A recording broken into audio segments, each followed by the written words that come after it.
ओम शांति। आज 12 मई 2020 की प्रातः मुरली। ओम शांति। बाप दादा मधुवन। आज बाबा कहते, मीठे बच्चे, तुम्हें खिवैया मिला है इस पार से उस पार ले जाने के लिए। तुम्हारे पैर अब इस पुरानी दुनिया पर नहीं है। तुम्हारा लंगर उठ चुका है। प्रश्न, जादूगर बाप की वंडरफुल जादूगरी कौन सी है जो दूसरा कोई नहीं कर सकता? उत्तर, कौड़ी तुल्य आत्मा को हीरे तुल्य बना देना, भगवान बनकर कांटों को फूल बना देना। यह बहुत वंडरफुल जादूगरी है जो एक जादूगरी बाप ही करता है, दूसरा कोई नहीं। मनुष्य पैसा कमाने के लिए सिर्फ जादूगर कहलाते हैं, लेकिन बाप जैसा जादू नहीं कर सकते। मुरली के कुछ मुख्य पॉइंट्स। बाबा ने कहा, तुम बच्चे जबकि जानते हो भगवान हमको पढ़ाते हैं तो कितना हर्षित रहना चाहिए। और तो सब है पाए पैसे वालों के बच्चे। तुम तो भगवान के बच्चे बने हो तो तुम बच्चों को अथाह खुशी रहनी चाहिए। बाप कहते हैं, तुम फिर से 5000 वर्ष बाद आकर मिले हो। बच्चों को अंदर में खुशी है, जिसको सारी दुनिया ढूंढ रही है वो हमें मिल गया। बाबा कहते हैं, बच्चे तुम 5000 वर्ष के बाद फिर से आकर मिले हो। बच्चे कहते, हाँ बाबा, हम आपको अनेक बार मिले हैं। फिर बाबा ने कहा, याद से कितने पाप करते हैं। अबलाओं बांधलियों के तो और ही जास्ती करते हैं, क्योंकि वो जास्ती शिव बाबा को याद करती है। अत्याचार होते हैं तो बुद्धि शिव बाबा की तरफ चली जाती है। शिव बाबा रक्षा करो तो याद करना अच्छा है ना, भले रोज मार खाओ, शिव बाबा को याद करेंगी, यह तो भलाई है ना। ऐसे मार पर तो बलिहार जाना चाहिए, मार पड़ती है तो याद करते हैं। अब मुरली विस्तार से। ओम शांति। सारे सृष्टि चक्र और ड्रामा में बाप एक ही बार आते हैं और कोई सत्संग आदि में ऐसे नहीं समझते होंगे। न वो कथा करने वाला बाप है न वो बच्चे हैं। वो तो वास्तव में फॉलोअर्स भी नहीं है। यहाँ तो तुम बच्चे भी हो, स्टूडेंट भी हो और फॉलोअर्स भी हो। बाप बच्चों को साथ में ले जाएंगे। बाबा जाएंगे तो फिर बच्चे भी इस छीछी दुनिया से अपनी गुल गुल दुनिया में चलकर राज्य करेंगे। यह तुम बच्चों की बुद्धि में आना चाहिए। इस शरीर के अंदर जो रहने वाली आत्मा है वह बहुत खुश होती है। तुम्हारी आत्मा बहुत खुश होनी चाहिए। बेहद का बाप आया हुआ है जो सभी का बाप है। यह भी सिर्फ तुम बच्चों को समझ है, बाकी सारी दुनिया में तो सब बेसमझ ही हैं। बाप बैठ समझाते हैं, रावण ने तुमको कितना बेसमझ बना दिया है। बाप आकर समझदार बनाते हैं। सारे विश्व पर राज करने लायक इतना समझदार बनाते हैं। यह स्टूडेंट लाइफ भी एक ही बार होती है, जबकि भगवान आकर पढ़ाते हैं। तुम्हारी बुद्धि में यह है। बाकी जो अपने धंधे धोरी आदि में फंसे हुए बहुत रहते हैं, उनको कभी यह बुद्धि में आ न सके कि भगवान पढ़ाते हैं। उन्हें तो अपना धंधा आदि ही याद रहता है। तो तुम बच्चे जबकि जानते हो भगवान हमको पढ़ाते हैं तो कितना हर्षित रहना चाहिए। और तो सब है पाए पैसे वाले के बच्चे। तुम तो भगवान के बच्चे बने हो तो तुम बच्चों को अथाह खुशी रहनी चाहिए। कोई तो बहुत हर्षित रहते हैं। कोई कहते हैं, बाबा हमारी मुरली नहीं चलती, यह होता। अरे मुरली कोई मुश्किल थोड़ी ही है। जैसे भक्ति मार्ग में साधु संत आदि से कोई पूछते हैं, हम ईश्वर से कैसे मिले, परंतु वह जानते नहीं, सिर्फ अंगुली से इशारा करेंगे कि भगवान को याद करो, बस खुश हो जाते हैं। वह कौन है दुनिया में कोई भी नहीं जानते। अपने बाप को कोई भी नहीं जानते। यह ड्रामा ही ऐसा बना हुआ है, फिर भी भूल जाएंगे। ऐसे नहीं कि तुम्हारे में सभी बाप और रचना को जानते हैं। कहां कहां तो चलन ऐसी चलते हैं, बात मत पूछो, वो नशा ही उड़ जाता है। अभी तुम बच्चों का पैर पुरानी दुनिया पर जैसे कि है नहीं। तुम जानते हो कलयुगी दुनिया से अब पैर उठ गया है। बोट यानी नाव का लंगर उठाया हुआ है। अभी हम जा रहे हैं। बाप हमको कहाँ ले जाएंगे यह बुद्धि में है, क्योंकि बाप खिवैया भी हैं तो भगवान भी है। कांटों को फूल बनाते हैं। उन जैसा बागवान कोई है नहीं जो कांटों को फूल बनाते। यह जादूगरी कोई कम थोड़ी है।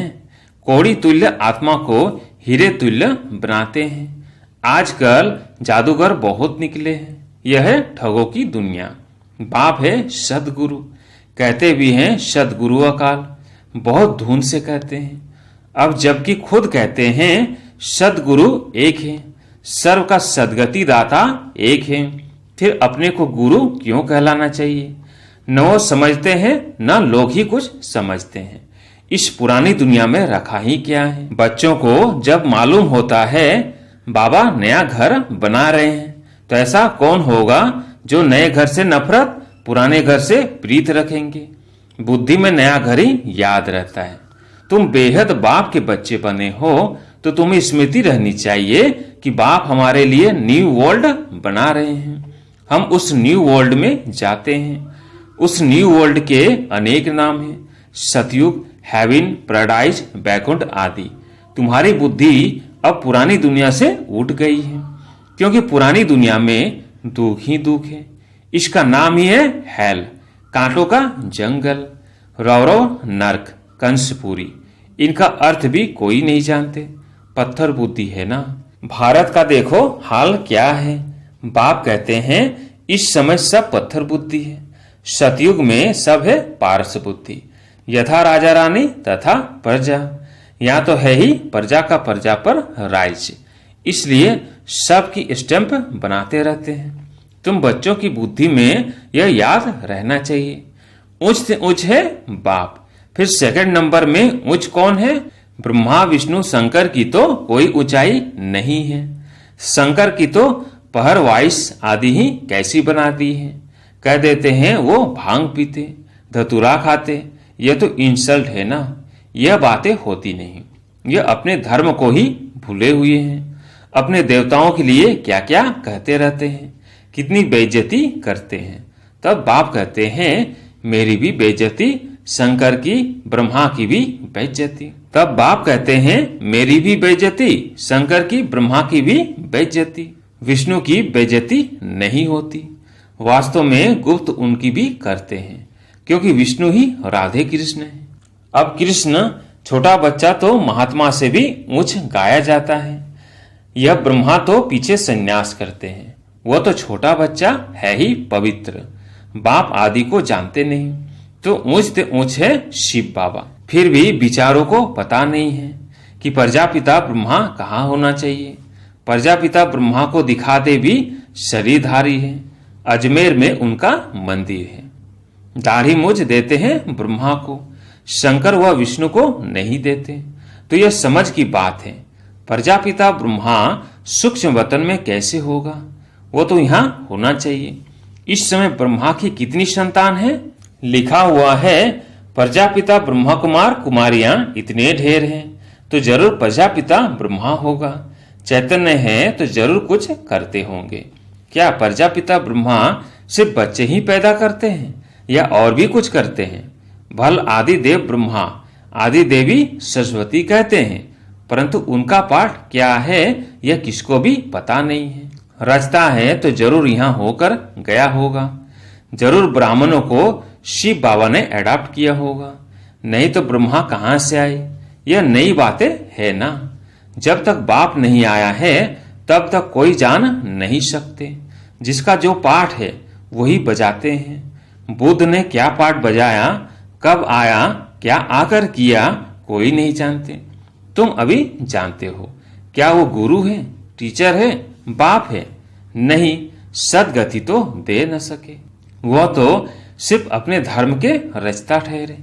गुरु नहीं, बाप बच्चों को रचते हैं फिर पढ़ाते हैं। बाप, टीचर, गुरु तीनों ही हैं। दूसरे कोई को थोड़ी ही कहेंगे कि तुम पढ़ाओ, और कोई के पास यह नॉलेज है ही नहीं। बेहद का बाप ही ज्ञान का सागर है, तो जरूर ज्ञान सुनाएंगे। बाप ने ही स्वर्ग का राज्य भाग्य दिया था, अभी फिर से दे रहे हैं। बाप कहते हैं तुम फिर से 5000 वर्ष बाद आकर मिले हो। बच्चों को अंदर में खुशी है। जिसको सारी दुनिया ढूंढ रही है वो हमें मिल गया। बाबा कहते हैं बच्चे तुम 5000 वर्ष के बाद फिर से आकर मिले हो। बच्चे कहते, हाँ बाबा, हम आपको अनेक बार मिले हैं। भल कितना भी कोई तुमको मारे पीटे, अंदर में तो वो खुशी है ना। शिव बाबा के मिलने की याद तो है ना। याद से ही कितने पाप कटते हैं। अबलाओं बांधलियों के तो और ही जास्ती करते हैं, क्योंकि वह जास्ती शिव बाबा को याद करती है। अत्याचार होते हैं तो बुद्धि शिव बाबा की तरफ चली जाती है। शिव बाबा रक्षा करो तो याद करना अच्छा है ना। भले रोज मार खाओ, शिव बाबा को याद करेंगी, यह तो भलाई है ना। ऐसे मार पर तो बलिहार जाना चाहिए। मार पड़ती है तो याद करते हैं। कहते हैं गंगा जल मुख में हो, गंगा का तट हो, तब प्राण तन से निकले। तुमको जब मार मिलती है, बुद्धि में अलप और बे याद हो, बस बाबा कहने से वो जरूर याद आएगा। ऐसा कोई भी नहीं होगा जिसको बाबा कहने से वर्षा याद न पड़े। बाप के साथ मिल्कियत जरूर याद आएगी। तुमको भी शिव बाबा के साथ वर्षा जरूर याद आएगा। वह तो तुमको विष के लिए यानी विकार के लिए मार देकर शिव बाबा की याद दिलाते हैं। तुम बाप से वर्षा पाते हो, पाप कट जाते हैं। यह भी ड्रामा में तुम्हारे लिए गुप्त कल्याण है। जैसे कहा जाता है लड़ाई कल्याणकारी है, तो ये मार भी अच्छी हुई ना। आजकल बच्चों का प्रदर्शनी मेलों की सर्विस पर जोर है। नव निर्माण प्रदर्शनी के साथ साथ लिख दो गेटवे टू हेवन, दोनों अक्षर होने चाहिए। नई दुनिया कैसे स्थापन होती है, उनका एग्जीबिशन है तो मनुष्यों को सुनकर खुशी होगी। नई दुनिया कैसे स्थापन होती है, उनके लिए यह चित्र बनाए हैं, आकर देखो। गेटवे टू न्यू वर्ल्ड, यह अक्षर भी ठीक है। यह जो लड़ाई है, इनके द्वारा गेट्स खुलते हैं। गीता में भी है भगवान आया था, आकर राजयोग सिखाया था। मनुष्य देवता बनाया तो जरूर नई दुनिया स्थापन हुई होगी। मनुष्य कितना कोशिश करते हैं चांद में जाने की, देखते हैं धरती ही धरती है। मनुष्य कुछ भी देखने में नहीं आते, इतना सुनाते हैं, इससे फायदा ही क्या। अभी तुम रियल साइलेंस में जाते हो ना, अशरीरी बनते हो, वो है साइलेंस वर्ल्ड। तुम मौत चाहते हो, शरीर छोड़ जाना चाहते हो, बाप को भी मौत के लिए ही बुलाते हो कि आकर अपने साथ मुक्ति जीवन मुक्ति में ले जाओ। परंतु समझते थोड़ी हैं, पतित पावन आएंगे तो जैसे हम कालों के काल को बुलाते हैं। अभी तुम समझते हो बाबा आया हुआ है, कहते हैं चलो घर, और हम घर जाते हैं। बुद्धि काम करती है ना। यहाँ कई बच्चे होंगे जिनकी बुद्धि धंधे आदि तरफ दौड़ती होगी। फलाना बीमार है, क्या हुआ होगा, अनेक प्रकार के संकल्प आ जाते हैं। बाप कहते हैं तुम यहाँ बैठे हो, आत्मा की बुद्धि बाप और बरसे तरफ रहे। आत्मा ही याद करती है ना। समझो कोई का बच्चा लंदन में है, समाचार आया बीमार है, बस बुद्धि चली जाएगी, फिर ज्ञान बुद्धि में बैठ न सके। यहाँ बैठे हुए बुद्धि में उनकी याद आती रहेगी। कोई का पति बीमार हो गया तो स्त्री के अंदर उथल पाथल होगी, बुद्धि जाती तो है ना। तो तुम यहाँ भी बैठे सब कुछ करते शिव बाबा को याद करते रहो, तो भी अहो सौभाग्य। जैसे वह पति को अथवा गुरु को याद करते हैं, तुम बाप को याद करो। तुम्हें अपना 1 मिनट भी वेस्ट नहीं करना चाहिए। बाप को जितना याद करेंगे तो सर्विस करने में भी बाप ही याद आएगा। बाबा ने कहा है मेरे भक्तों को समझाओ। यह किसने कहा? शिव बाबा ने। कृष्ण के भक्तों को क्या समझाएंगे? उनको कहो कृष्ण नई दुनिया स्थापन कर रहे हैं, मानेंगे? क्रिएटर तो गॉड फादर है, कृष्ण थोड़े ही हैं। परमपिता परमात्मा ही पुरानी दुनिया को नई बना रहे हैं, यह मानेंगे भी। नई सो पुरानी, पुरानी सो फिर नई होती है। सिर्फ टाइम बहुत दे देने से मनुष्य घोर अंधियारे में है। तुम्हारे लिए तो अब हथेली पर बहिष्ठ है। बाप कहते हैं मैं तुमको उस स्वर्ग का मालिक बनाने आया हूं। बनेंगे? वाह, क्यों नहीं बनेंगे? अच्छा मुझे याद करो, पवित्र बनो, याद से ही पाप भस्म हो जाएंगे। तुम बच्चे जानते हो विकर्मों का बोझ आत्मा पर है, न कि शरीर पर। अगर शरीर पर बोझा होता तो जब शरीर को जला देते हैं तो उसके साथ पाप भी जल जाते हैं। आत्मा तो है ही अविनाशी, उसमें सिर्फ खाद पड़ती है, जिनको निकालने के लिए बाप एक ही युक्ति बतलाते हैं कि याद करो। पति से पावन बनने की युक्ति कैसी अच्छी है। मंदिर बनाने वाले शिव की पूजा करने वाले भी भक्त है ना, पुजारी को कभी पूज्य कह न सके। अच्छा मीठे मीठे सिकिलधे बच्चों प्रति माता पिता बाप दादा का याद प्यार और गुड मॉर्निंग। रूहानी बाप की रूहानी बच्चों को नमस्ते। हम रूहानी बच्चों की रूहानी बाप दादा को याद प्यार गुड मॉर्निंग नमस्ते नमस्ते। धारणा के लिए मुख्य सार। पहला, जिसे सारी दुनिया ढूंढ रही है वो बाबा हमें मिल गया, इसी खुशी में रहना है। याद से ही पाप कटते हैं, इसलिए किसी भी परिस्थिति में बाप और बरसे को याद करना है। 1 मिनट भी अपना समय वेस्ट नहीं करना है। दूसरा, इस पुरानी दुनिया से बुद्धि का लंगर उठा देना है। बाबा हमारे लिए नया घर बना रहे हैं, यह है रौरव नर्क कंसपुरी। हम जाते हैं वैकुंठपुरी में। सदा इस स्मृति में रहना है।